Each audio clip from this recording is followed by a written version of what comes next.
On arrive dans cette vidéo au cœur du sujet. Je vous l'avais dit, à la base, pourquoi on introduit les complexes? Parce que les équations de degré 2, quand delta est négatif, elles n'avaient pas de solution dans le cas des coefficients réels.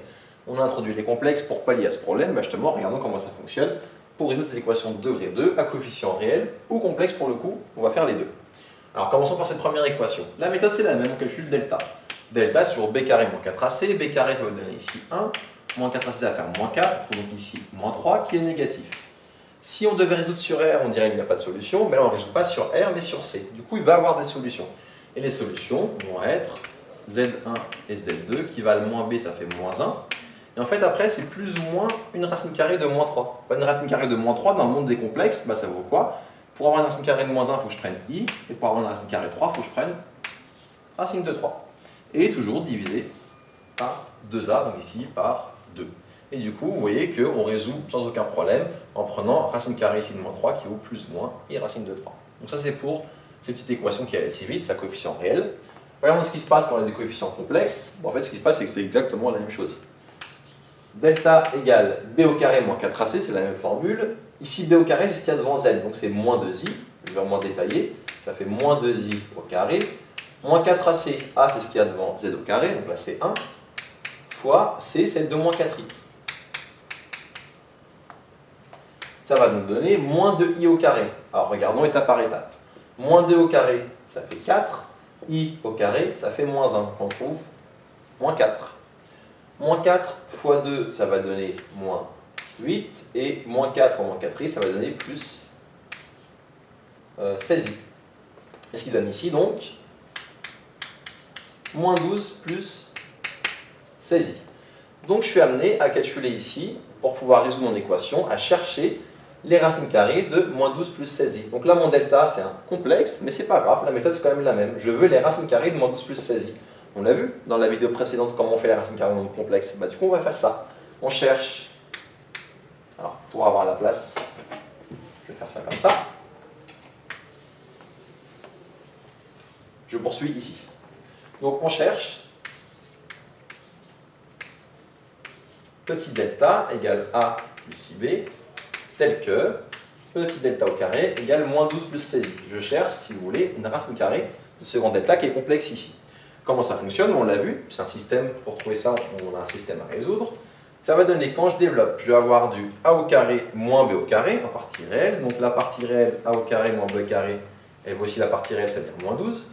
Je vais avoir du, quand je développe le double produit, 2ab égale la partie imaginaire, c'est-à-dire 16. Et je vais avoir enfin le module de ça au carré, ça va être a carré plus b carré, qui vaut ici, quand j'élève le module, on va faire ça, module de moins 12 plus 16i. Alors pour calculer le module de moins 12 plus 16i, soit vous calculez directement, ce que je vous déconseille, parce que 12 au carré, 16 au carré, ça va être un peu costaud, après il faudra prendre la racine, ça va être un petit peu long, soit vous regardez s'il n'y a pas un facteur commun. Bah, dans moins 12 plus 16i, j'ai un facteur commun 4, donc ça va donner 4 fois module de moins 3 plus 4i. J'ai factorisé par 4. Module de moins 3 plus 4i, bon, on va calculer. Moins 3 au carré, ça va donner 9. 4 au carré, ça va donner 16. 9 et 16, 25. Racine de 25, ça va donner 5. Donc là, j'obtiens 4 fois 5, c'est-à-dire 1. Donc si je réécris mon système ici, pour l'avoir bien propre sous les yeux, mon système il donne donc a au carré moins b au carré égale moins 12.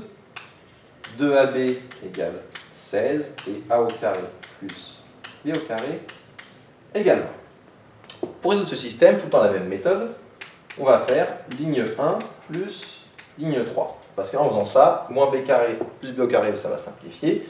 Et j'observe, je vais avoir a carré plus a carré, ça fait 2a au carré. Moins 12 plus 20, ça va donner 8. Je réécris le reste.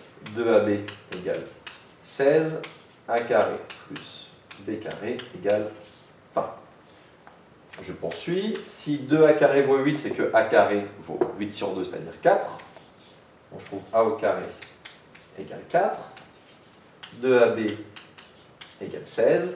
Et si a au carré égale 4, bah b au carré ça va être 20 moins 4, donc 16. Je trouve donc b au carré égale 16. Je poursuis. Alors je poursuis comme ça. Donc je vais trouver que si a carré vaut 4, c'est que a vaut plus ou moins 2. Si b au carré vaut 16, c'est que b vaut plus ou moins 4, et j'ai retiré le symbole équivalent pour mettre juste implique, parce que là je ne vais pas écrire 2AB égale 16, je vais m'intéresser à son signe. Comme 16 est positif, le produit AB est lui-même positif. Donc comme AB est positif, ça veut dire que A et B sont de même signe, donc soit les deux positifs, soit les deux négatifs. Ce qui me donne donc que delta, il vaut, si je prends la partie positive, ça va être 2 plus 4i, ou bien delta, il vaut moins 2, moins 4i, si je prends les deux négatifs. Au final, si je reviens à mon équation de départ, j'obtiens que j'ai donc Z1 et Z2 qui valent Z1, ça fait moins B. Alors moins B, ça fait moins 2i, donc 2i. Plus ou moins racine de delta, on peut commencer par le plus. Donc quand je prends le côté plus, ça va être plus 2 plus 4i. Sur 2a, c'est-à-dire sur 2. Ce qui me donne 2 plus 6i sur 2. Et 2 plus 6i sur 2, ça fait 1 plus 3i, quand je simplifie. Regardons également Z2. Z2, ça va donner donc moins B, c'est toujours 2i. Là, si j'avais pris 2 plus 4i, je prends l'autre racine de mon delta, c'est-à-dire moins 2 moins 4i. Toujours sur 2a, c'est-à-dire sur 2, ce qui donne moins 2 moins 2i sur 2. Donc 2i moins 4i, ça fait moins 2i. Je peux simplifier par 2, ça fait donc moins 1 moins i. Et ça termine la résolution de cette équation de degré 2. Donc vous voyez le principe, vous faites delta comme d'habitude. Quand delta est complexe, il faut trouver ses racines carrées complexes. On sait faire, c'est ce qu'on a vu dans la vidéo précédente. Donc on résout le système pour trouver les racines carrées complexes. Une fois que j'ai ma racine carrée complexe, j'applique les formules habituelles. Moins b, plus ou moins la racine carrée que j'ai trouvée sur 2. Et là, si j'ai pris plus, là je prends moins, ou inversement. Donc voilà pour la résolution d'équations de degré 2 à coefficient complexe ou à coefficient réel avec delta négatif.